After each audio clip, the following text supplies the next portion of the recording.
대한민국 최고 병원 의사가 전하는 건강 이야기. 서울대학교 병원 팟캐스트. 경추로 인한 목 통증에 대해서 계속해서 알아보고 있는데요. 오늘은 많은 분들이 궁금해하시는 목 디스크, 경추 수액 탈출증에 대해서 알아봅니다. 오늘도 우리 병원 신경외과 정청기 교수님 함께 자리해 주셨습니다. 안녕하세요. 안녕하세요. 우리가 흔히 이제 목 디스크라고 부르는데요. 정확한 이름은 경추 수액 탈출증. 너무 어려운 이름인데 어떤 질환인지부터 설명 부탁드립니다. 네. 움직이는 거의 대부분이 뼈가 움직일 수는 없잖아요. 네네. 그러니까 뼈들이 7개를 나눈다. 뼈와 뼈 사이가 움직이고 네네. 이걸 잘 움직이게 하기 위해서 큰 관절이 그 안에 있어요. 네네. 그게 이제 디스크입니다. 이 디스크가 움직이는 것도 하나 있고요. 네. 다른 하나는 머리의 무게를 받아서 요 힘을 분산시켜주는 역할을 해요. 그래서 우리가 왜 자동차 타고 가다가 그 비포장하면 덜덜덜 거릴 때 좋은 차는 덜덜덜 거리지 않잖아요. 네, 승차감이. 예. 네. 그러니까 그 승차감이라고 하는데 네네. 요 경추 디스크가 하는 일이 바로 머리의 승차감이에요. 승차감도 해주고 움직이게도 해주니까 네네. 계속해서 힘을 받는 거잖아요. 네. 그래서 힘을 받으니까 퇴행성 변화가 일어납니다. 네네. 그러면 이게 퇴행성 변화라는 게 뭐냐면 요체가 네. 말라버리는 거예요. 그러니까 쉽게 아주 뭐 이거 아주 너무 단순하긴 한데 네. 좋은 자동차의 그런 그 승차감하는 압력 그런 네. 그 샥 업저버라 그러죠. 네네. 그거 다 유압식이잖아요. 네네. 그렇게 비유를 한다면 우리 거는 수압식입니다. 그러니까 그러니까 물을 그 디스크가 먹었다 뺐다 하면서 압력을 유지하는 건데요. 여기 이제 고분자로 돼 있기 때문에 네네. 계속되는 압력을 받으면 고분자가 깨져요. 고분자가 깨지면은 물을 많이 가질 수가 없어요. 가지고 있을 수가 없는 거죠. 그러니까 이 말라가 버리는 네, 현상이에요. 네, 그러면 네. 마르면 이게 쿵쿵거리는 게 더 힘이 더 쿵쿵쿵쿵 네, 되겠죠. 네, 그다음 네. 어느 순간에 깨지는 거죠, 얘가. 네. 깨졌을 때 벌어지는 게 수액 탈출증이 되는 거예요. 그렇다면 이제 허리 디스크에 있는 저도 허리 디스크라고 주로 부르는 추간판 네. 탈출증이랑 거의 같은 상황이라고 생각을 하면 될까요? 예, 같은 상황이죠. 네네. 그러니까 기본적으로 요추는 좀 더 그 안정에 좀 더 방점이 있고요. 네. 경추는 움직이는 게 좀 더 움직임에. 방점이 있긴 네. 하지만 기본적인 메커니즘은 똑같아요. 둘 다 수압식 네. 그 압력 분산기 역할을 네. 하기 때문에 네. 둘 다 이제 말라가는 과정에서 이제 벌어진다라고 보시면 그런 면에서는 비슷합니다. 네. 그 이제 지난 시간까지 거북목 증후군을 알아봤었는데요. 이게 거북목 증후군이 심해지다 보면 이게 뼈가 이렇게 뒤틀려서 결국은 디스크가 빠져나온다 이렇게 들었었던 것 같은데 그게 이제 사실인가요? 거북목이라는 게 그 과도한 힘을 네네. 움직이는 그 부분에 주기 때문에 네네. 거기가 이제 수복되는 과정에서 막 두꺼워져 가지고 네네. 신경 지나가는 길을 이제 좁힌다고 좁아지는. 했잖아요. 네네. 그러니까 오히려 거북목 증후군이라고 하면 협착증에 더 가까운 거고요. 여기서 이제 거북목 증후군을 계속 한다고 해서 수액 탈출증이 생기는 게 아니라 네네. 수액에다가 이제 어떤 압력을 이제 충분히 가해서 좀 망가뜨리는 네네. 단계에서 네네. 바깥에서 힘이 조금 오면은 이제 빠져나올 그렇게 생각하면은 뭐 연관시키지만 병인으로만 따져보면 협착증에 조금 더 가까운 겁니다. 거북목 증후군은요. 네. 이게 목 디스크 결국은 이제 정확한 진단이 굉장히 중요할 텐데요. 어떤 검사를나 방법 이런 걸로 진단을 하게 되나요? 우선 환자가 우선 제일 잘 알죠. 자기 몸 어디 고장 난 거. 현재 환자분이 불편한 것을 설명할 수 있는 어떤 과도한 변화를 네네. 찾는 거니까 네네. MRI 찍어서 몸무가 고장이 났다. 그거보다는 현재 환자분이 불편한 게 저기서 제일 과도한 변화로 설명할 수 있느냐를 네. 찾아야 되겠죠. 그래서 저희가 무턱대고 MRI 찍는 게 아니고, 네네. 그래서 MRI 찍고 만약 확인이 되면 이제 저게 과연 가만히 둬도 괜찮을 시간이 지나면 다시 좋아질 것인지 아니면 시간이 가면 갈수록 더 나빠질 것인지를 우리가 이제 따져봐야 되겠죠.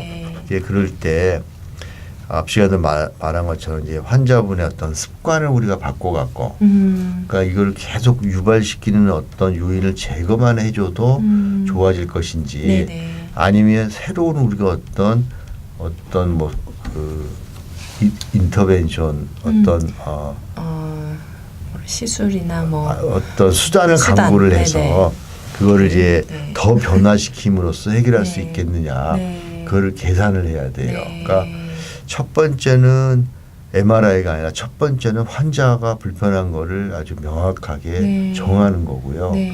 두 번째는 그게 신경학적 검사를 통해서 어느 신경이 고장이 났는지를 확인을 하고, 네. 마지막에 이제 MRI 찍어서 MRI에서 보이는 가장 큰 문제가 네. 환자분의 증상을 설명할 수 있느냐, 네. 이렇게 따진 다음에 네. 이제 이게 그 가역적이냐 비가역적이냐 네. 뭐 이런 걸 한번 네. 따져봐야죠. 이렇게 병력 청취, 그러니까 환자분께서 말씀하시는 내용들을 잘 듣는 게 굉장히 중요하다라고 말씀을 네. 해주셨는데, 이제 그런 것에서 나타나는 주로 나오는 것들이 주로 어떤 게 있나요? 네. 제가 이제 좀 답답한 것 중에 네네. 하나가 환자분이 오셔서 저는 협착증인데 치료받으러 왔습니다. 네네. 하면 저는 목 디스크인데 치료받으러 맞아요. 왔다라고 네네. 하면은 네. 이게 처음부터 다시 시작해야 네. 되는데요. 네. 환자분들 본인의 그 목소리로 말씀해 주시는 게 제일 좋아요. 네. 그러니까 다른 분이 목 디스크니까 치료가 필요하다가 아니라 본인이 불편하신 거를 네, 말씀하셔야 돼요. 예를 네. 들면 내 손이 저리다, 뭐 팔이 저리다, 네네. 뭐 어깨 움직일 때 네. 뭐 저리다, 뭐 네. 어깨 부위 아니면 목 뒤에 견갑골 사이가 뭐 너무 아파서 뭐 칼로 찢어지는 것 같다. 네. 뭐 젓가락질을 하는데 젓가락질이 줘도 잘 안 된다. 네. 는 환자분이 바로 불편하신 거를 말씀해 주시면 네. 굉장히 우리가 정확하게 알수 환자분의 있다. 문제를 네. 파악할 수가 있습니다. 네, 사실은 이제 대학병원이 워낙 진료 시간이 짧으니까 이제 환자분들은 굉장히 이거를 딱 빨리 말씀하셔야 된다는 생각 때문에 진단부터 이렇게 본인이 생각하신 진단 말씀하신 경우도 많은데, 오히려 그것보다는 그 짧은 시간 안에 더 잘하려면 증상을 말씀해 주시는 게 좋다는 그렇죠. 거죠. 네, 네, 그거를 좀 유의하시면 좋을 것 같습니다.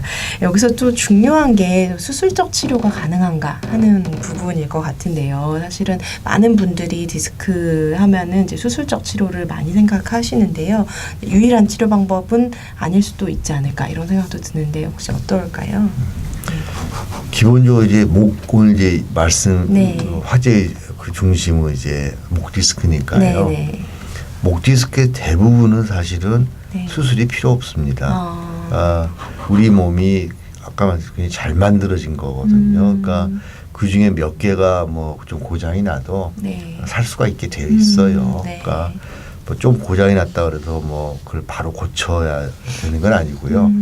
결국 내 환자분이 어느 정도 기능을 가지고 살 수 있을까? 네. 그걸 명확하게 해주셔야 돼요. 예를 들면 어느 신경이 좀 기능이 좀 떨어졌어요. 네네. 어디가 좀 고장이나 힘이 네네. 좀 빠져도 그게 본인의 삶에 뭐 그게 중요한 기능이 아니면 없이 살 수가 있는 거죠. 네. 근데 그걸 이제 고치려고 했다가 오히려 더 나빠질 수도 있는 있으니까 본인의 삶에 이 기능이 필요한지 안 필요한지에 대해서 의사하고 이제 잘 서로 상담을 해야 되는 게 이제 중요한 있고요. 거군요. 네.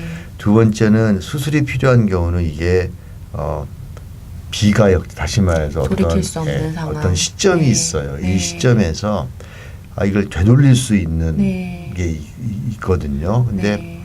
그럴 때 우리가 환자한테 꼭 필요한 기능이라고 하면 네. 우리가 이건 되돌리기 위해서는 지금 이 시점에 결정하시면 좋겠다라고 말씀을 드리는 거예요. 네. 근데 이제 그럴 때 좀 더 지켜보겠다. 네. 되게 수술을 우리가 이야기할 때는 어떤 시간이 정해지니까 네. 시간의 어떤 창이 있어요. 그 시간창을 지나가 버리면 다음에는 수술을 해도 잘안 원래 됐어요. 상태로 이제 못 돌릴 네. 때가 있으니까 네.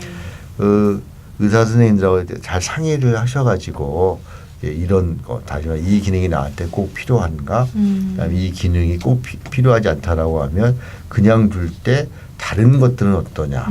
그다음에 만약에 이 기능이 꼭 필요한 거라면 지금 해야 되냐 아니면은 좀 더 두고 봐도 해야 되느냐 네, 그런 것들에 대해서 상의를 하시면은 결정에 굉장히 도움이 되실 겁니다. 아주 중요한 말씀 해주셨습니다. 그 이제 척추도 이게 요추도 마찬가지인데 어떤 증상이 시작되고 엄청나게 통증이 심하게 있다가 좋아지는 경우가 있잖아요. 네. 사실 이해가 잘 안 될 수 있는데 목 통증도 그런 경우들이 꽤 있는 것 같은데요. 근데 이게 어떻게 다시 들어가는 것도 아닐 텐데 디스크가 왜 좋아지는 것들인지 좀 설명 부탁드립니다. 조금 들어가지요. 아 조금요. 예, 네. 이제 왜냐하면 이게 맨 처음에 디스크가 이제 빠져나올 때는 네네. 이게 아무리 마른 거라고 네네. 물이 빠진 거라고 네. 했잖아요. 네. 하지만 그래도 물이 좀 있어요. 네. 빠져나오면 두 가지 사건이 생깁니다. 하나는 이제 신경을 이제 그 압력으로 미는 게 하나 있고요. 다른 하나는 디스크가 원래는 없는 공간에 디스크가 나타나니까 네네. 염증 반응이 생겨요. 네네. 그러니까 두 가지죠. 하나는 염증 반응은 시간이 지나면 좀 좋아지는 게 있고요. 네네. 두 번째 물이 좀 빠져요. 바깥에 나와 물이 네. 빠지면 또 부피가 좀 줄죠. 그래서 압력이 조금 줍니다. 네. 네, 그런 게 하나 있고요. 네. 두 번째 이제 눌리는 신경 입장에서 보면요. 얘가 꽉 눌리면 맨 처음에 신경이 좀 부어요. 네. 왜냐하면 두들겨 맞으면 멍드는 것처럼 네. 붓죠. 그죠? 네. 부었다가 좀 시간이 지나면 가라앉고 아까 말씀드린 그런 피복을 좀 백기 네, 떨어져 네, 나가는 네, 거죠. 네. 떨어져 나가면 부피가 좀 줄어요. 줄으니까. 신경이. 네네. 그러니까 부피가 줄 때 아주 특징적인 것 중에 하나가 우리 그 통증을 그 맞는 신경은 네. 피복이 거의 없어요. 자기 자신의 피복이. 네네. 그러니까 바깥쪽 피복이 조금만 상하면 얘는 바로 그 압력을 받기 때문에 이 통증을 맞는 신경은 금방 없어져 버려요. 네. 없어진 이유가 두 가지가 있습니다.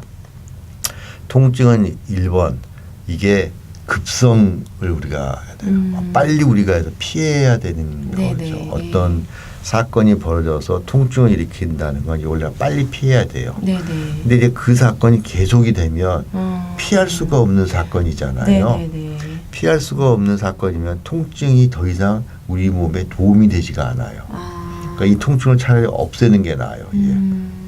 몸에서 이렇게 그렇게 한다는 거죠. 없애고 네네. 대신에 이상 감각으로 대치를 하는 거예요. 네네. 그래서 이상 감각을 되게 이제 만성 통증이라고 표현하는데 그건 통증이 아니에요. 네. 감각 이상이지. 감각 이상이 있는. 그러니까 이제 우리 몸이 뇌가 그렇게 조절을 하는 거죠. 아니, 신경계가 자기 뇌가. 급성 통증의 네. 그 역할을 명확하게 정해놓은 거예요. 네네. 아주 급성기에나 우리한테 어떻게 보면 각성 저거 조심해라는 사인을 우리한테 주는 거지. 네. 이 사인 역할이 끝난 다음에 그 사인 시스템이 이제 필요가 없는 거예요. 차라리 없애버리는 게 우리 삶에 더 도움이 되기 때문에 그러니까 두 가지 면에서 우리가 설명할 수가 있습니다. 통증이 없어지는 원인을. 그러니까 네. 통증이 없어지는 때 우리가 흔히 놓치는 게 좋아졌다라고 표현하잖아요. 네네네. 잘 봐야 될 게 그 힘이 좀 더 빠지면요. 더 못해진 거죠. 네. 통증을 맡아보는 오히려, 네. 그 시스템이 없어져서 어떻게 좀 살아보려고 했는데 통증 시스템 없애는 거 더하기 운동 기능까지 이제 없어지는 상황에 돼 있으니까 네. 더 못해진 상황일 수가 있어서 그 두 개를 잘 구분을 해야 됩니다. 초기에 그러면은 목 디스크 또 아프고 이런 증상들이 뭐 팔 아프고 이런 증상들이 있다가 이제 사실은 뭐 진통제 좀 먹다 보니까 좀 나아졌다라고 할 때 오히려 조금 주의해서 봐야 될 수도 있겠네요, 그렇죠. 선생님. 네. 그리고 또 한 가지는 이제 저희가 알아요. 통증 때문에 디스크 뭐 어떻게 하는 건 아닙니다. 통증은 지금도 말씀드린 것처럼 어차피 이건 좋아지게 돼 있어요. 네. 그러니까 통증 때문에 뭐 수술을 하거나 그런 거는 굉장히 예외적인 경우고요. 네. 되게 수술한다 그러면 신경이 진짜 신경, 큰 네. 문제가 있을 때 우리가 이제 수술이라는 걸 생각하고 네. 그냥 아프기만 할 때는 뭐 진통제도 있고 뭐 통제 주사도 쓰면서. 있고 뭐, 네. 뭐 물리치료도 있고 뭐 네. 다양한 방법들이 있으니까요. 네, 네. 그럴 땐 뭐 수술 생각하실 필요는 없습니다. 그 물리치료 잠깐 말씀해 주셨는데요. 근데 물리치료도 받으시는 분들 꽤 많은 것 같아요. 근데 물리치료는 실제로 효과가 좀 있는 건가요? 굉장히 지금 그 어려운 질문이세요. 왜냐하면 물리치료라는 게 어떤 하나의 어떤 시술이 아니잖아요. 네, 네. 굉장히 여러 가지 시술들을 많은 하는 것들이 통칭이기 때문에요. 네, 네. 각각의 그 나누면 다 너무 다양한 것들이 한없이 많기 때문에 네, 여태까지 이거를 큰 연구를 했어요. 네, 뭐 네. 했는데 결과가 많이 뒤죽박죽입니다. 뭐 이게 좋다, 뭐 저게 좋다, 뭐 네. 근데 결국 이게 뒤죽박죽이면요 효과가 있는지 없는지 모르는 거죠. 네, 저희가 네. 그럴 그러니까 것 같아요. 쉽게 해서 물리치료를 저희가 적극적으로 권장하지 않는 이유 중에 하나가 효과가 있을 수도 있고 없을 수도 있고 하니까 어떻게 보면 해봐서 네. 환자한테 도움이 되면 좀 더 해보시는 하는 거고 네. 효과가 없으면 그거는 계속할 하등의 이유가 없는 거예요. 네. 이때 이제 흔히 하는 말로 목 디스크 하면 견인 치료를 굉장히 많이 이야기를 하세요. 네네. 네, 견인 치료는 도수 치료하고는 조금 다릅니다. 도수 치료라고 하는 건 이제 목을 좀 삐틀어서 뭐 원래 자리로 수복한다고 그러는데요. 저는 경추에 대한 도수 치료를 하면 안 된다고 생각하는 사람이에요. 네. 왜냐하면 경추는 안정보다는 네. 움직임에 방점이 있는 구조이기 때문에 네. 외력으로 이걸 비틀기 시작하면 네. 원래 우리가 디자인했던 것보다 더 많이 휠 수가 있어요. 네. 그러니까 위험에 노출될 수가 있어서 네. 이건 정말 잘 생각해보고 결정하시고요. 네. 견인 치료는 괜찮습니다. 한번 해보는 거는 괜찮은데 역시 이것도 효과가 있으면 좀 더 하시는 거고 네. 효과가 없으면 이걸 효과가 있을 거라 생각하면 굳이 하실 이유가 없습니다. 네. 아, 네. 서울대학교병원 건강톡톡 오늘은 우리가 흔히 목 디스크라고 부르는 경추 수액 탈출증에 대해서 알아봤습니다. 다음 시간에는 치료법에 대해서 자세히 살펴보겠습니다. 지금까지 진행의 김민선, 도움 말씀의 우리 병원 신경외과 정청기 교수님이었습니다. 고맙습니다. 당신의 건강을 생각하는 시간 서울대학교 병원 팟캐스트